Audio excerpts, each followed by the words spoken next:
Hello friends, welcome to winner crush. Winner crush में आपका स्वागत है। फ्रेंड्स, आज का जो टॉपिक है यह है हमारे जीएस से भारतीय संविधान की विशेषता, features of Indian constitution. Friends, channel पे नए हैं तो चैनल को सब्सक्राइब करें, वीडियो पसंद आए तो लाइक करें, कमेंट करें और अपने दोस्तों परिवार के साथ शेयर करें। वीडियो पूरी देखिए। ये देखिए संविधान की, भारतीय संविधान की विशेषताएं, फीचर्स ऑफ इंडियन कॉन्स्टिट्यूशन। जो भारत का संविधान है वो अनेक दृष्टियों से एक अनूठा संविधान है। उसकी अनेक विशेषताएं हैं जो विश्व के अन्य संविधानों से उसकी अलग पहचान बनाता है। जो हमारा संविधान है ये क्या है? अनूठा संविधान है, ये एक अनोखा संविधान है। जो हमारे संविधान में बहुत सारी अनेक विशेषताएं हैं जो संविधान के अन्य, जो विश्व के अन्य संविधानों से हमारे संविधान की अलग पहचान बनाती है। देखिए, जो हमारा भारतीय संविधान है ये विशाल व विस्तृत संविधान है। जो भारतीय संविधान है ये कैसा संविधान है? विशाल व विस्तृत संविधान है। विश्व का सबसे बड़ा लिखित संविधान है। जो हमारा संविधान है वो विश्व का सबसे बड़ा लिखित संविधान है। मूल संविधान में कुल कितने अनुच्छेद थे? 395 अनुच्छेद थे। वर्तमान में भी 395 ही अनुच्छेद हैं। लेकिन अगर गिनती के आधार पे देखा जाए तो कुल कितने अनुच्छेद हैं? 465 प्लस अनुच्छेद हैं। संशोधन, हमारे संविधान में संशोधन होते रहते हैं। संशोधन की प्रक्रिया कहाँ से ली गई है? साउथ अफ्रीका से ली गई है। यह संविधान में संशोधन कहाँ से होता है? आर्टिकल 368 के तहत होता है। हमारे संविधान में संशोधन होते रहते हैं और हम उसमें अपने अनुच्छेदों को जोड़ते जाते हैं। लेकिन हमारे मूल संविधान में भी 395 अनुच्छेद थे। वर्तमान में भी कितने अनुच्छेद हैं? 395 अनुच्छेद है। लेकिन अनुसूचियां, जब हमारा मूल संविधान 26 जनवरी 1950 को हमारा संविधान जब लागू हुआ तब भी हमारे संविधान में अनुसूचियां कितनी थी? 8 अनुसूचियां थी। लेकिन वर्तमान समय में देखा जाए तो कुल कितनी अनुसूचियां हैं? 12 अनुसूचियां हैं। देखिए, 9वीं अनुसूची कब जोड़ी गई? 9वीं अनुसूची जोड़ी गई प्रथम संविधान संशोधन 1951 में। यह किससे संबंधित थी? भूमि सुधार से। 10वीं अनुसूची कब जोड़ी गई? 52वां संविधान संशोधन 1985 में। यह किससे संबंधित है? दल बदल से। 11वीं अनुसूची कब जोड़ी गई? 11वीं अनुसूची जोड़ी गई 73वां संविधान संशोधन 1992 में। यह किससे संबंधित है? पंचायती राज से। और 12वीं अनुसूची कब जोड़ी गई? ये जोड़ी गई 74वां संविधान संशोधन 1992 में। यह किससे संबंधित है? यह संबंधित है नगर पालिका से। देखिए, जो हमारा विशाल व विस्तृत संविधान है इसका एक कारण है कि इसमें अनुच्छेद ज़्यादा हैं, अनुसूचियां हैं और भाग हैं। इसकी इस विशालता का सबसे प्रमुख कारण क्या है? जो हमारे संविधान की विशालता का सबसे प्रमुख कारण क्या है कि इसमें केंद्रीय तथा प्रांतीय दोनों सरकारों के गठन तथा उनकी शक्तियों का विस्तृत वर्णन किया गया है। इसका जो हमारा संविधान विशाल है इसका सबसे ही ज़्यादा प्रमुख कारण यह है कि केंद्र तथा राज्यों दोनों के सरकारों के गठन की बात की गई है कि केंद्र में कैसे मंत्रिपरिषद बनेंगे, राज्य में कैसे मंत्रिपरिषद बनेंगे। केंद्र का राष्ट्रपति होंगे और राज्य में क्या होंगे? राज्यपाल होंगे। राष्ट्राध्यक्ष कौन होता है? राष्ट्रपति होते हैं। उनकी शक्तियों का विस्तृत वर्णन कि केंद्र में कैसी शक्तियां दी गई हैं, राज्य को कौन सी शक्तियां दी गई हैं, केंद्र किस पे नियम बना सकता है, राज्य किस पे नियम बना सकता है, और केंद्र और राज्य दोनों पे कौन नियम बना सकता है। तो सबसे बड़ा विशाल जो हमारा संविधान विशाल है इसका केंद्र तथा राज्य दोनों के सरकारों का गठन तथा उनकी शक्तियों का विस्तृत वर्णन किया गया। जैसे कि कहा जाए संघ, जो हमारे संघ की बात की गई है वो किस भाग में की गई है? भाग 5 में अनुच्छेद 52 से लेकर के 151 तक की गई है। और राज्यों की बात किस में की गई है? भाग 6 में की गई है, जिसमें 152 से लेकर के 237 अनुच्छेद तक इसमें राज्यों की बात की गई है। अब देखिए नया दूसरी विशेषताएं हम अपने संविधान की देखते हैं। हमारा संविधान क्या है? लिखित संविधान है। संविधान हमारा क्या है? लिखित संविधान है। लेकिन संविधान कैसा हो सकता है? लिखित भी हो सकता है और अलिखित भी हो सकता है। लिख कर एक डॉक्यूमेंट की तरह हम बना सकते हैं, या फिर हम सिर्फ नियम ही बना सकते हैं, वो लिखित रूप में नहीं होगा। तो भारत का संविधान कैसा है? एक लिखित संविधान है। लेकिन अगर देखा जाए जो हमारा भारत का संविधान है यह संवैधानिक उपबंधों के अनुरूप है। ब्रिटेन का संविधान परंपराओं तथा प्रथाओं पर आधारित एक अलिखित संविधान है। ब्रिटेन का संविधान कैसा है? यह संविधान परंपराओं तथा प्रथाओं पर आधारित एक लिखित असंविधान है। लिखित अलिखित संविधान कहाँ का किस किस देश का है? जैसे न्यूजीलैंड का है। ब्रिटेन या यूनाइटेड किंगडम का क्या है संविधान? वो अलिखित संविधान है। देखिए हमारे विश्व में सबसे पहला संविधान कहाँ का है? सबसे पहला संविधान है वो अमेरिका का है। यह संविधान 17 सितंबर 1787 में यह संविधान लागू हुआ। अमेरिका में संविधान कब लागू हुआ? 17 सितंबर 1787 में लागू हुआ। सबसे छोटा संविधान कहाँ का है? सबसे छोटा संविधान कहाँ का है? मोनाको का है। और हमारा संविधान कैसा है? सबसे विशाल, सबसे विस्तृत संविधान हमारा संविधान है। देखिए नेक्स्ट विशेषता क्या है? उद्देशिका की विशेष शब्दावली। जो हमारी प्रस्तावना है, हमारी उद्देशिका प्रस्ताव को किसने ये हमारी उद्देशिका को पंडित जवाहरलाल नेहरू जी द्वारा पेश किया गया था। हमारी उद्देशिका को पंडित जवाहरलाल नेहरू जी ने पेश किया था। जो हमारी उद्देशिका या प्रस्तावना है इसे 22 जनवरी 1947 में इसको स्वीकृति मिली। 24 जनवरी 1947 को प्रस्तावना संविधान सभा से पास हुआ।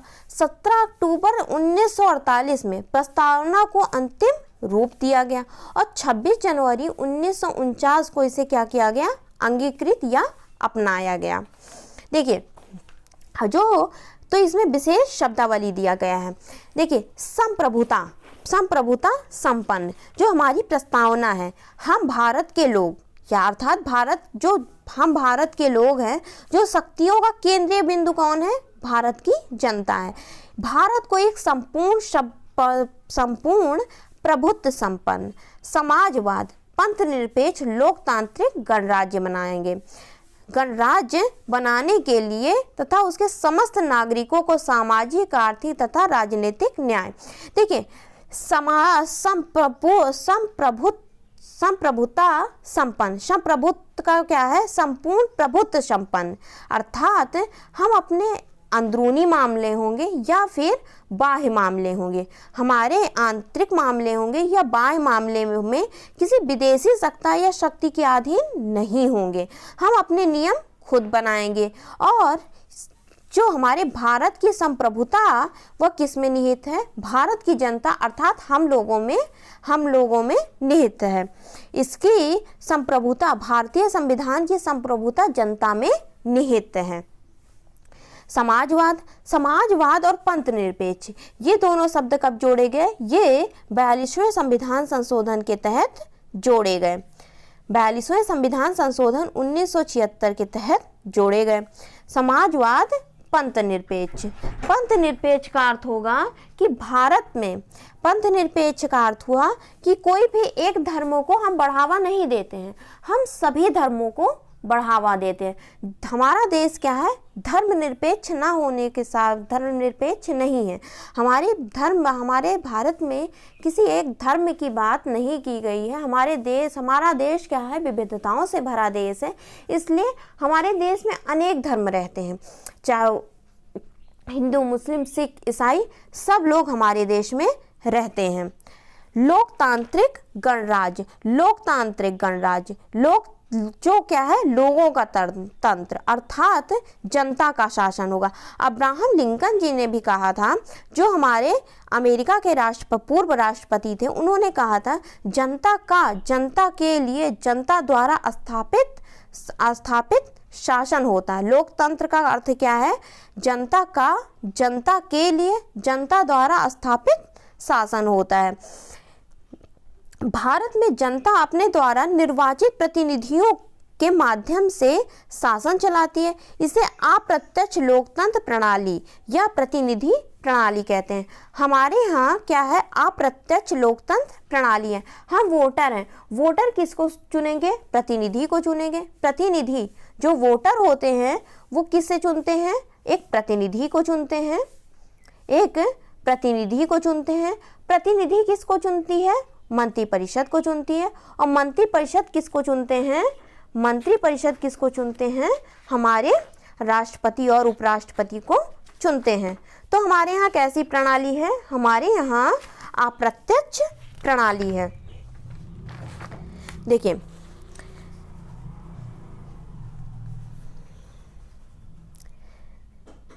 संसदीय शासन प्रणाली, संसदीय शासन प्रणाली, संसदीय शासन प्रणाली संघात्मक संविधान के अंतर्गत दो प्रकार की शासन प्रणाली स्थापित की जा सकती है। कैसे, अध्यक्षात्मक शासन प्रणाली और संसदीय शासन प्रणाली। अध्यक्षात्मक शासन प्रणाली में क्या होगा, राष्ट्रपति कार्यपालिका का वास्तविक प्रधान होगा। जैसे अमेरिका में वो राष्ट्रपति क्या है, वहाँ के कार्यपालिका के वास्तविक प्रधान है। उसका निर्वाचन सीधे जनता द्वारा होगा। लेकिन हमारा जो निर्वाचन होता है, हम वोटर होते हैं। वोटर किसको चुनते हैं, प्रतिनिधि को चुनते हैं। प्रतिनिधि किसको चुनते हैं, मंत्रिपरिषद को चुनते हैं। और मंत्रिपरिषद किसको चुनते हैं, मंत्रिपरिषद किसको चुनते हैं, या राष्ट्रपति या उपराष्ट्रपति को चुनते हैं। तो हमारा क्या है, उसका अध्यक्षात्मक शासन प्रणाली का अर्थ होता है कि उनका निर्वाचन क्या होगा, राष्ट्रपति कार्यपालिका का वास्तविक प्रधान होगा। उसका निर्वाचन सीधे जनता द्वारा किया जाएगा। जैसे कि अमेरिका में है, अमेरिका में क्या है, अध्यक्षात्मक शासन प्रणाली है। संसदीय शासन प्रणाली, संसदीय शासन प्रणाली सर्वप्रथम कहाँ से लिया गया है, यह इंग्लैंड से विकसित हुआ है। भारतीय संविधान द्वारा इंग्लैंड के समान संसदीय शासन प्रणाली की स्थापना की गई है। भारतीय संविधान द्वारा इंग्लैंड के समान ही संसदीय शासन प्रणाली की स्थापना की गई है। यह प्रणाली केंद्र तथा राज्य दोनों में समान है। यह प्रणाली कैसे है, केंद्र तथा राज्य दोनों में समान है।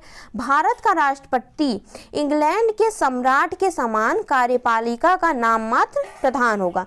जो भारत का राष्ट्रपति होता है वह इंग्लैंड के ही समान क्या होता है, कार्यपालिका का नाम मात्र प्रधान होता है। वास्तविक कार्यपालिका की शक्तियां जनता द्वारा निर्वाचित प्रतिनिधियों से गठित मंत्रिपरिषद में निहित होती है। राष्ट्रपति अपनी कार्यपालिका का शक्ति का प्रयोग मंत्रिपरिषद की सलाह पे करता है। राष्ट्रपति अपने कार्यपालिका शक्ति का प्रयोग किसकी सलाह पे करता है, मंत्रिपरिषद की सलाह पे करता है। इसका प्रमुख कौन होता है, मंत्रिपरिषद का प्रमुख कौन होता है, प्रधानमंत्री होता है। अनुच्छेद 75(3) के तहत, आर्टिकल 75(3) के तहत क्या होगा, अनुच्छेद 75(3) के तहत मंत्रिपरिषद सामूहिक रूप से लोकसभा के प्रति उत्तरदायी होता है। यह प्रावधान भारतीय संविधान में संसदीय प्रणाली की सरकार की आधारशिला है। ये आपका संसदीय शासन प्रणाली कब आ चुका है, ये आपका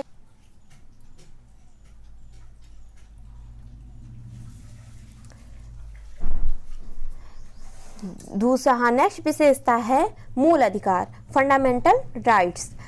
फंडामेंटल राइट्स हमारे संविधान में मूल अधिकार के बारे में कहाँ कहा गया है, भाग 3 पार्ट 3 में अनुच्छेद 12 से लेकर के 35 तक है। 12 से लेकर के 35 तक मौलिक अधिकार फंडामेंटल राइट्स की बात की गई है। मूल संविधान में जब हमारा संविधान लागू हुआ, जब हमारा संविधान लागू हुआ 26 जनवरी 1950 में, तब हमारे संविधान में कुल कितने मूल अधिकार थे? कुल 7 मूल अधिकार थे। वर्तमान समय में 44वां संविधान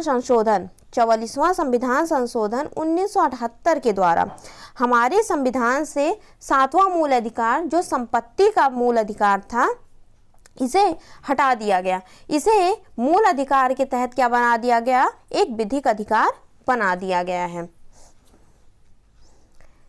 राज्य द्वारा मूल अधिकारों के प्रतिकूल बनाई गई विधि न्यायपालिका द्वारा असंवैधानिक घोषित की जा सकती है। सरकार द्वारा मूल अधिकार के प्रतिकूल बनाई गई विधि जो हमारे अधिकारों के विपरीत होगा, जो हमारे अधिकार नहीं होंगे, अगर वो विधि बनाई जाती है तो उसे क्या कर सकते हैं? असंवैधानिक घोषित करते सकते हैं। इस प्रकार न्यायपालिका मूल अधिकारों का क्या करता है? संरक्षण करता है। जब हमारे किसी अधिकार का हनन होता है, तो हम कोर्ट जाते हैं। हम अपने अधिकारों के संरक्षण के लिए कहाँ जाते हैं? कोर्ट जाते हैं, न्यायपालिका जाते हैं। नेक्स्ट है आपका राज्य के नीति निदेशक तत्व। राज्य के क्या? नीति निदेशक तत्व। राज्य के नीति निदेशक तत्वों की बात कहाँ की गई है? यह बात की गई है भाग 4 में अनुच्छेद 36 से लेकर 51 तक। भाग 4 में अनुच्छेद 36 से लेकर 51 तक। यह कहाँ के संविधान से लिया गया है? या आयरलैंड के संविधान से लिया गया है। जो राज्य के नीति निदेशक तत्व हैं, ये क्या है? आर्थिक तथा सामाजिक लोकतंत्र स्थापित करना इनका उद्देश्य है। राज्य के नीति निदेशक तत्वों का क्या कार्य है? या आर्थिक तथा सामाजिक लोकतंत्र स्थापित करना इनका उद्देश्य है। एक कल्याणकारी राज्य बनाना। राज्य के नीति निदेशक तत्व का क्या कार्य है? यह कार्य है एक कल्याणकारी राज्य की अवधारणा को साकार करना। राज्य की एक कल्याणकारी राज्य बनाना क्या है? इसका उद्देश्य है। मौलिक अधिकार। देखिए, मौलिक अधिकार कब जोड़ा गया? मौलिक अधिकार जोड़ा गया है आपका ये 42वां संविधान संशोधन 1976 के द्वारा। हमारा 42वां संविधान संशोधन क्या कहलाता है? मिनी कॉन्स्टिट्यूशन कहलाता है। 42वें संविधान संशोधन के तहत हमारे संविधान में बहुत सारे संशोधन हुए हैं। 42वें संविधान संशोधन के तहत एक मौलिक कर्तव्य जुड़ा, जो क्या था? भाग 4A था।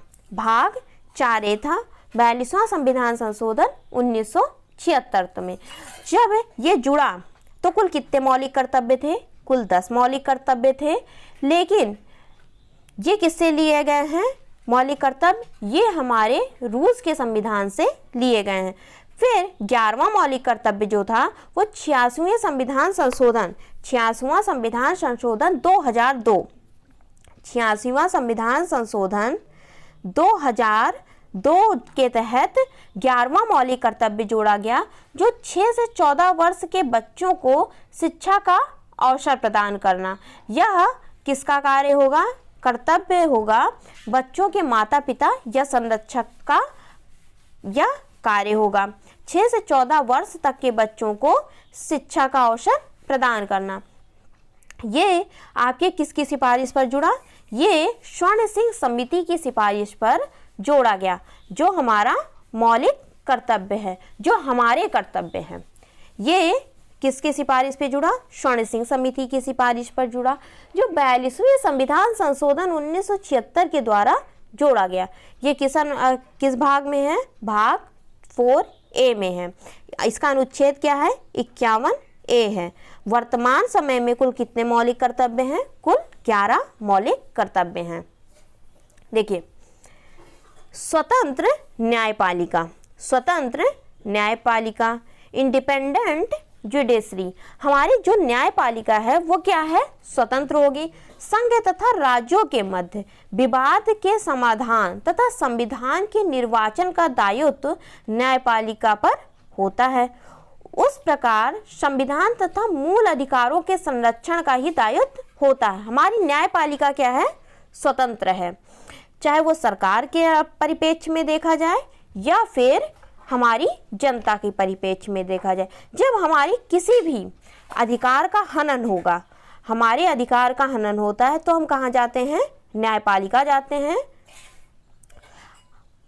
हाई कोर्ट, सुप्रीम कोर्ट जाते हैं न्याय लेने के लिए, चाहे वो सरकार के विपक्ष में हो या फिर जनता के। तो क्या होती है? सरकार क्या स्वतंत्र क्या होता है? न्यायपालिका स्वतंत्र होती है। नम्यता तथा अनम्यता का अनोखा मिश्रण, नम्यता तथा अनम्यता का अनोखा मिश्रण।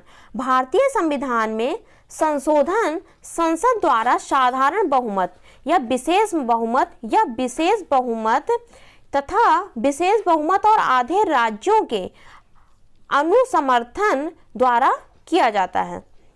भारतीय संविधान में संशोधन संसद द्वारा साधारण बहुमत, विशेष बहुमत या विशेष बहुमत तथा आधे राज्यों के अनुसमर्थन द्वारा किया जाता है।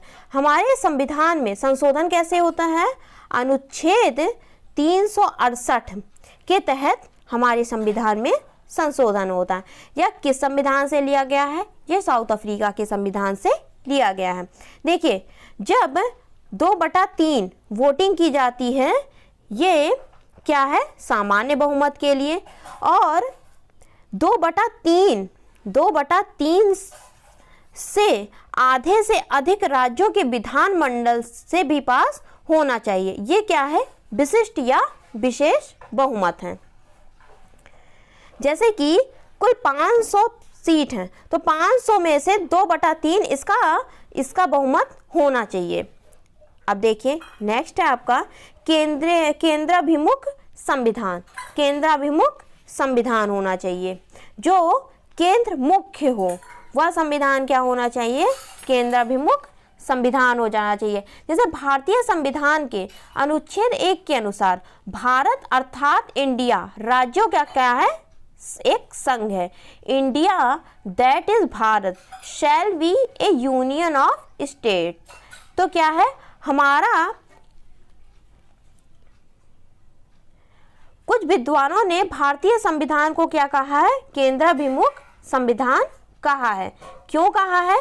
क्योंकि यहाँ पे एकल नागरिकता है, राज्यपाल की नियुक्ति राष्ट्रपति द्वारा की जाती है, आपातकालीन उपबंध, नए राज्यों के निर्माण की संसद की शक्ति, अखिल भारतीय सेवाएं जैसे कि यूपीपीएससी या जो हमारा पीसीएस होता है, फिर राज्यसभा में असमान प्रतिनिधित्व, राज्य सूची तक पर केंद्र की विधि बनाने की शक्ति आदि भी पाई जाती है, जिसके आधार पर जेनिक्स जैसे कुछ विद्वानों ने क्या कहा है? भारतीय संविधान को क्या कहा है?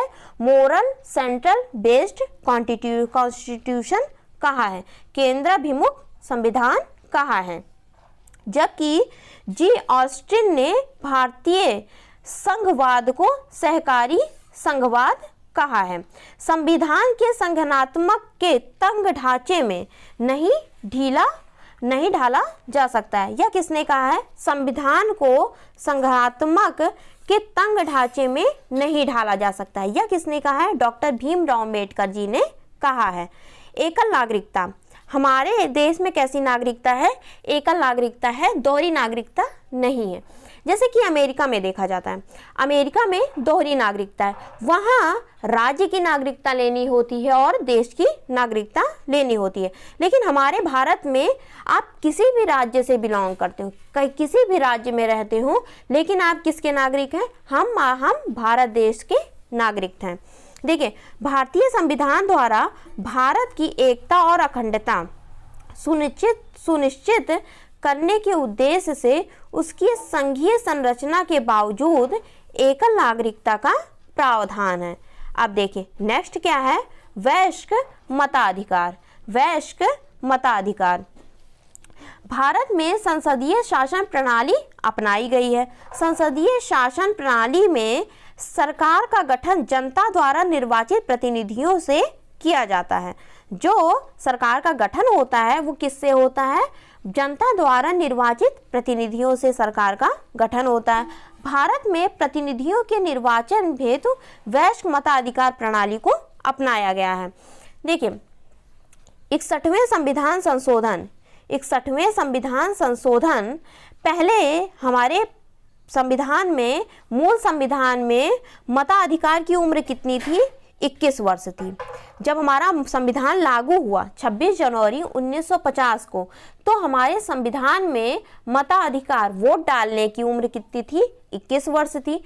लेकिन 61वां संविधान संशोधन 1989 में, 61वां संविधान संशोधन 1989 द्वारा अनुच्छेद आर्टिकल 326 में संशोधन कर हमारे मताधिकार की उम्र क्या कर दिया गया है? 18 वर्ष कर दी गई है। 61वें संविधान संशोधन के तहत 1989 के तहत अनुच्छेद कौन सा है? अनुच्छेद है 326। तो हमारे वोट डालने की उम्र कितनी कर दी गई है? या उम्र कर दी गई है 18 वर्ष कर दी गई है। संविधान की सर्वोच्चता, भारत का संविधान को सर्वोच्च स्थान प्रदान है। संविधान की कॉन्स्टिट्यूशनल सुप्रीमेंसी, ये क्या है? भारत में संविधान को सर्वोच्च स्थान प्रदान किया गया है। भारत में शक्ति के स्रोत के रूप में संविधान क्या है? सर्वोच्च है। या ब्रिटेन में संसद की सर्वोच्चता स्थापित की गई है। भारत में संविधान को क्या किया गया है? सर्वोच्च स्थान प्रदान किया गया है। भारत में शक्ति के स्रोत के रूप में कौन है? संविधान क्या है?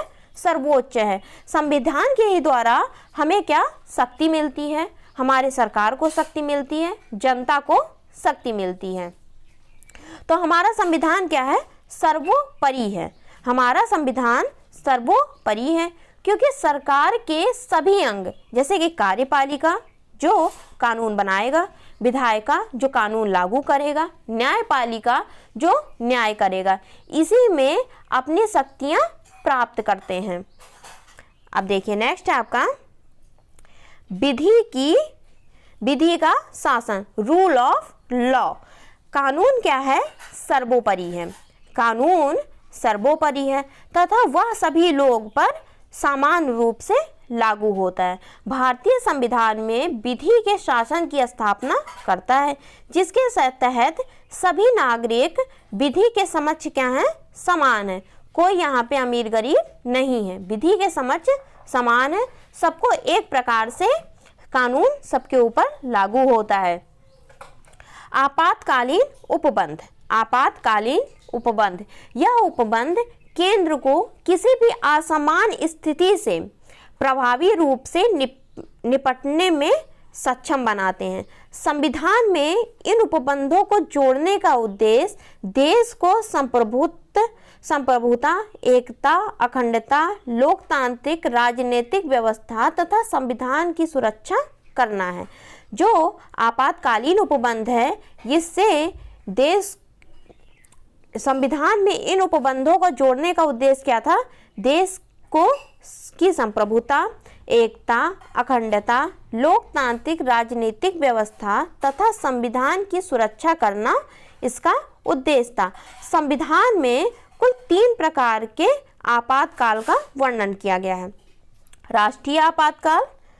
राष्ट्रीय आपातकाल ये किस अनुच्छेद से लगता है? अनुच्छेद 352 के तहत। जैसे कि युद्ध या बाहरी आक्रमण या सशस्त्र विद्रोह की स्थिति उत्पन्न होने पर क्या लगता है? राष्ट्रीय आपातकाल लगता है। राष्ट्रपति शासन अनुच्छेद 356 के तहत। राष्ट्रपति शासन क्या होगा? राज्यों में संवैधानिक व्यवस्था के भंग हो जाने पर कौन सा आपातकाल लगता है? राष्ट्रीय आपातकाल लगता है। या किस अनुच्छेद में है? अनुच्छेद 356 में है। वित्तीय आपातकाल क्या है? वित्तीय संकट उत्पन्न होने पर ये कौन सा आपातकाल लगता है? वित्तीय आपातकाल लगता है अनुच्छेद 360 में। ग्राम पंचायतों की स्थापना। नेक्स्ट विशेषता क्या है? ग्राम पंचायतों की स्थापना। संविधान निर्माताओं ने नीति निर्देशक तत्वों में कहा है कि ग्राम पंचायतों की स्थापना कर उन्हें स्थानीय शासन की प्राथमिक इकाई बनाया जाएगा। ग्राम पंचायतों की स्थापना कर उन्हें स्थानीय शासन की प्राथमिक इकाई बनाया जाएगा। इसके अनुसार 1959 में लोकतांत्रिक विकेंद्रीकरण की व्यवस्था को अपनाया गया तथा ग्रामीण क्षेत्रों में ग्राम पंचायत, पंचायत समिति तथा जिला परिषद की स्थापना की गई। 73वां तथा 74वें संविधान संशोधन 1992 के द्वारा पंचायती राज व्यवस्था तथा शहरी क्षेत्र की स्थानीय स्वशासन व्यवस्था को संवैधानिक दर्जा प्रदान किया गया। देखिए एक बार फिर बता दे रहे हैं। देखिए हमारे संविधान में क्या है, देखिए एक हमारा संविधान में क्या क्या विशेषताएं हैं? विशालतम तथा विस्तृत संविधान है, लिखित संविधान है, प्रभुत्व संपन्न समाजवाद, पंथ निरपेक्ष लोकतांत्रिक गणराज्य है, संसदीय शासन प्रणाली है, मूल अधिकार है, नीति निर्देशक तत्व है, मौलिक कर्तव्य है, स्वतंत्र न्यायपालिका है, नम्यता तथा अनम्यता का अनोखा मिश्रण है, केंद्राभिमुख संविधान है, एकल नागरिकता है, वयस्क मताधिकार है, संविधान की सर्वोच्चता है, आपातकालीन उपबंध है, ग्राम पंचायतों की स्थापना है। हमारे संविधान में क्या है? संघवाद है। तो संघवाद भारत में अर्ध संघवाद है। माना भारत में आपातकाल आ जाए तो राष्ट्रपति शासन लागू होता है।